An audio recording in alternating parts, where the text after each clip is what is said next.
உங்ககிட்ட நெறைய கேள்வி இருக்கு. எனக்கு அதுக்கு முன்னாடி இப்ப ரீசென்ட்டா வைரலா போயிட்டுருக்க "கந்தானி தேரேறி" முருகன் சாங் இருக்குல்ல. அது எப்படி சார் 14 மில்லியன் எப்படி நீங்க அத ஃபர்ஸ்ட் எப்படி ஃபேஸ் பண்ணீங்க அந்த சாங்? ஸோ, அது ஆக்சுவலா ஒரு பெரிய கதை. நான் முடிஞ்ச அளவுக்கு ஷார்ட்டா சொல்றேன். அ இந்த பாட்டு ஸ்டார்ட் பண்ணதுக்கு முன்னாடி, ஒரு 3 டேஸ் முன்னாடி, அதாவது டைரக்டர் பிரபா எனக்கு கால் பண்ணதுக்கு ஒரு 3 டேஸ் முன்னாடி தான் நான் வீட்ல அம்மா கூட பேசிட்டுருக்கேன். அம்மா வந்து பாட்டுலாம் நல்லா பண்ணிட்டு இருக்கடா, சூப்பரா போயிட்டுருக்கு. பட் டிவோஷனல் சைடோ, சாமி பாட்டோ அந்த மாரி எதுவுமே பண்றது இல்லையே. ஏன் அதுக்கான எஃபோர்ட் எதுவுமே போடலையா? அப்படின்னு கேட்டாங்க. அம்மா இது நம்ம முடிவு பண்ண முடியாது. நமக்கு என்ன கேட்குறாங்களோ அத நம்ம பண்ணி தர்றோம். ஸோ ஒரு ஃப்ரீலான்சரா இருக்கும்போது இதெல்லாம் தான் இருக்கும். நம்ம டிசைட் பண்ண முடியாது அப்படின்ற மாரி சொல்லி பேசிட்டு இருந்தேன். சரி யாராவது ஒரு முருகன் பாட்டு கேட்டா பண்ணி குடுக்குறேன்னு சொல்லு. பார்ப்போம் எப்படி இருக்கு பாருங்க அப்படின்னு சொல்லி அது ஒரு 3 டேஸ் முன்னாடி தற்செயலா இத அப்படியே பேசிட்டு அப்படியே க்ளோஸ் ஆச்சு. அந்த யூனிவர்ஸ் வந்து இது நம்ம பேசுனது இந்த யூனிவர்ஸ்க்கு கால்ல விழுந்திருக்கு. 3 டேஸ் கழிச்சு அ பிரபா டைரக்டர் வந்து ஃபோன் பண்றாரு நமக்கு. ஃபோன் பண்ணி, "ப்ரோ இது வந்து கொஞ்சம்" அவர் வந்து கொஞ்சம் பில்டப்பா சொல்றாரு இந்த பாட்ட பத்தி. "ப்ரோ இது வந்து கொஞ்சம் வித்தியாசமான ஜானர். வேற மாரி இருக்கும். நீங்க பண்ணுவீங்களா? பண்ண ட்ரை பண்ணலாமா?" என்னன்னு சொல்லிட்டு. ஏன்னா அப்போ அது வந்து அப்போ வந்து நான் பிரபா கூட சென்னை மியூசிக் கூட ஒரு 2 பாட்டு தான் பண்ணியிருந்தேன். சிலம்பம் சாங், ம். பைக் சாங் அது 2 மட்டும் தான் பண்ணியிருந்தோம். இதுதான் 3வது பாட்டு. அப்படி பண்ணும்போது வந்து, சரி இந்த ஜானருக்கு நான் ரெடியா இருக்கனா? இல்லையா? அப்படிங்கிறதெல்லாம் அவர் வந்து ஒரு மைண்ட்ல ஒரு கேள்வி இருந்துட்டே இருந்தது போல இருக்கு. அதனால அப்படி ஆரம்பிச்சாரு. இது கொஞ்சம் வேற மாரி ஜானர் ப்ரோ. கொஞ்சம் வித்தியாசமா இருக்கும். பண்ணுவீங்களா? எல்லாம் அப்படின்னு சொல்லி ஆரம்பிச்சப்போ, சரி ப்ரோ பண்ணலாம். ஒண்ணும் பிரச்சனை இல்ல. சொல்லுங்க. என்ன பாட்டு? எப்படி? என்ன ஐடியா? எல்லாம் சொல்லுங்க அப்படின்னு சொன்னேன். இல்ல ப்ரோ இது வந்து ஒரு முருகன் சாங் அப்படின்னு சொன்னோனே, அவ்வளோதான். அந்த ஒரு வார்த்தை போதும் எனக்கு. ப்ரோ முருகன் சாங்கா? பண்ணலாம் ப்ரோ. அவ்வளோதான். அதுக்கு மேல வேற எதுவுமே பேசல அந்த பாட்ட பத்தி. அப்படி தான் ஆரம்பிச்சது அது. அப்படி ஆரம்பிச்சு ஒன் பை ஒன்னா பண்ணும்போது, நான் வந்து இத பாட்ட பார்த்தோம் அப்படின்னு சொன்னேன்னா, நம்ம இத கம்போஸ் பண்ணுறதுக்கே நான் நெறைய டைம் எடுத்துக்கிட்டேன் நானு. ஏன்னா, இது வந்து நான் ரொம்ப எதிர்பார்த்து காத்திருந்த ஆப்பர்ச்சுனிட்டி மாரி. இப்ப நான் சொன்னேன் இல்லையா? அதனால. அதனால கம்போஸ் பண்ணுறதுக்கே கொஞ்சம் நெறைய எக்ஸ்டென்சிவா டைம் எடுத்துக்கிட்டு ஒரு ஒரு பகுதியா எவ்வளோ ஃபோக்கஸ் பண்ண முடியுமோ, எந்த அளவுக்கு முடியுமோ, அந்த அளவுக்கு நம்ம எஃபோர்ட் போட்டு பண்ணணும். சும்மா ஜஸ்ட் லைக் தட் இன்னொரு சாங்கா, ஜஸ்ட் அனதர் சாங்கா போயிறக்கூடாது அப்படிங்கிறதுல ரொம்ப கவனமா இருந்தேன் நானு.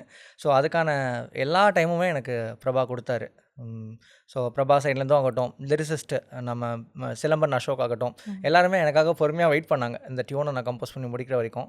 அதுக்கப்புறம் டியூன் கம்போஸ் பண்ணி பிரபாட்ட அனுப்பி, பிரபாவும் பார்த்து பிடிச்சிருக்கு, நல்லாயிருக்கு அப்படின்னு சொல்லி ப்ரொசீட் பண்ணலாம் அப்படின்னு சொல்லும்போது வந்து, ஸோ அப்போ வந்து ஒரு ஒரு சின்ன பாஸ்.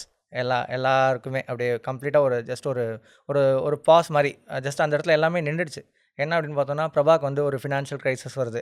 ஆ இத இப்போதைக்கு ப்ரொசீட் பண்ண முடியுமான்னு தெரியல அப்படின்னு சொல்லிட்டு. அந்த நேரம் ஒரு ஒரு 1 வாரம் கழிச்சு, அ சிலம்பன் அசோக் அதாவது நம்ம லிரிசிஸ்ட் வந்து ம். அவர் கால்ல அடிபட்டுருச்சு, ஃப்ராக்சர் ஆயிடுச்சு அப்படின்னு சொல்லி அவரு வேலைக்கும் போக முடியாம, அவர் வந்து சிலம்பம் வாத்தியார். சிலம்பன் அசோக் சொல்றதுக்கு ரீசன் வந்து அவர் சிலம்பம் வாத்தியார். ஸோ அவர் அந்த சிலம்பம் கோச்சிங்கும் பண்ண முடியல. ஸ்கூல்ல வொர்க் பண்ணிட்டு அதுக்கும் போ முடியல. அப்படின்ற மாரி இருக்கும்போது, இது 2மே அப்படியே என் கால்ல விழும்போது, அதுக்கு அடுத்து ஒரு ஒரு 2 வீக்ஸ் இருக்கும். அதுக்கப்புறம் பார்த்தோன்னா, என்னோட லைஃப்ல ரொம்ப ஒரு மோசமான சிச்சுவேஷனுக்கு நான் போறேன். அப்பா வந்து ஹெல்த் இஷ்யூவால ஹாஸ்பிட்டல் அட்மிட் ஆகுறாரு. அது ம். எந்த அளவுக்கு மோசம் அப்படின்னு பார்த்தோம்னா, அப்பா திரும்ப நம்ம கூட வீட்டுக்கு வருவாரா இல்லையான்னே தெரியாது. அந்த ஓ! அளவுக்கு மோசமா போச்சு.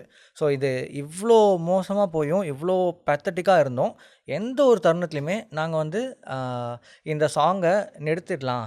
இந்த சாங் இப்போதைக்கு பண்ண முடியாது. வேணாம் அப்படிங்கிறத எண்ணத்துக்கு எப்பவுமே போகல. அது அது அந்த அந்த விஷயத்தில நாங்க 3 பேருமே ரொம்ப உறுதியா இருந்தோம்.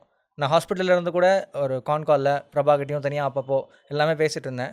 ஸோ எல்லா நேரமுமே வந்து இந்த சாங்க எப்படி முடிச்சு சக்சஸ்ஃபுல்லா முடிச்சு மக்கள்ட்ட எடுத்துட்டு போய் சேர்க்கறது அப்படிங்கிறத பத்தி மட்டும் தான் பேசினோமே தவிர, ஆ ஏன்னா நான் இப்ப இந்த ஃபினான்ஷியல் கிரைசிஸ்லாம் சொல்றேன். இந்த பாட்ட பண்றதுக்கு நமக்கு நெறைய எக்ஸ்பென்சஸ் இருக்கு. நெறைய யாஹ்!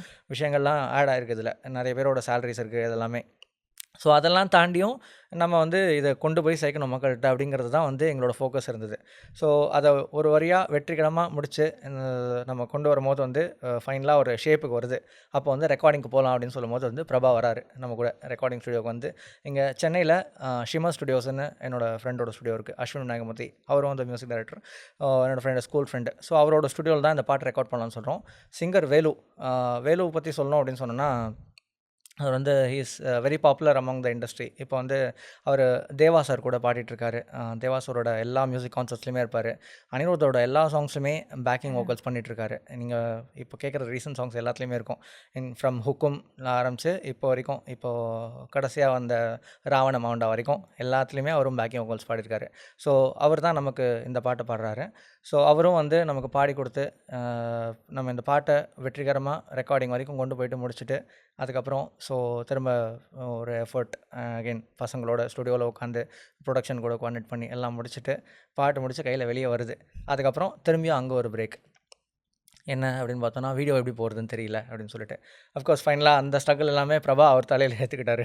என்கிட்ட பாட்டை முடிச்சு கொடுத்தோன்னே okay fine super bro thank you அப்படின்னு சொல்லிட்டு எனக்கு அதுக்கு மேலே ப்ரெஷர் கொடுக்கவே இல்லை எதுவுமே. எல்லாமே அவர் எல்லாமே அவரே பார்த்துக்கிற மாதிரி ஆயிடுச்சு. ஸோ அது வந்து ஒரு வீடியோ வந்து நம்ம லைவ் வீடியோ எடுக்கிறதா, ஷூட் போடுறதா, மாண்டேஜ் போடுறதா, ஏஐ வீடியோ போடுறதா அப்படின்ற மாதிரி ஒரு கன்ஃபியூஷனில் இருந்தது. ஸோ அப்போ தான் வந்து ஓகே அந்த பீரியடில் 2024 நவம்பரில் ரிலீஸ் ஆகுது இது.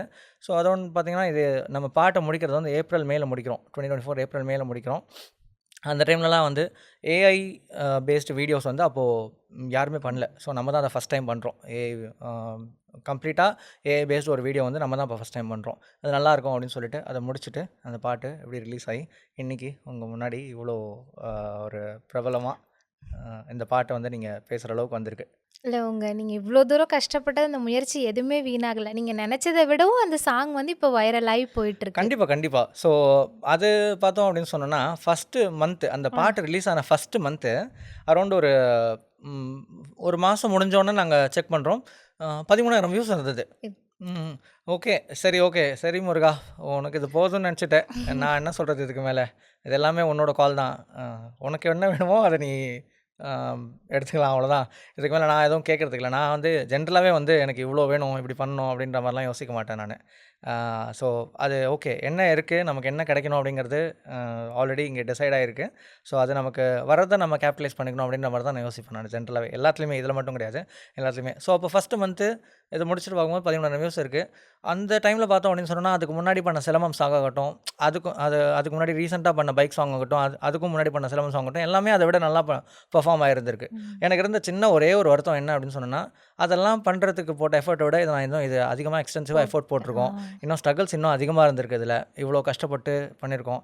ஸோ ஆனால் அதுக்கு வந்து இவ்வளோ தான் ரெஸ்பான்ஸா அப்படின்னு இருக்கும்போது வந்து சரி ஓகே ஃபைன், இதில் நம்ம யாரையும் கம்ப்ளைண்ட் பண்ணுறதுக்கு இல்லை. இது ஓகே ஃபைன், இது எப்படி போதோ போட்டோம் அப்படின்னு சொல்லிட்டு நம்ம அதுக்கப்புறம் விட்டுட்டோம். சடனாக ஒரு 2 மந்த்ஸ் கழிச்சு பார்க்கும்போது வந்து அந்த 13,000க்கும் அப்போ இருந்த வியூஸ்க்கும் சம்மந்தமே இல்லாத ஒரு நம்பர்ஸ் இருந்தது. அங்கேருந்து அப்படியே கொஞ்சம் கொஞ்சமாக வந்து இன்னைக்கு இன்னைக்கு ஓவர் 14. 14 மில்லியன் வியூஸில் இருக்குது.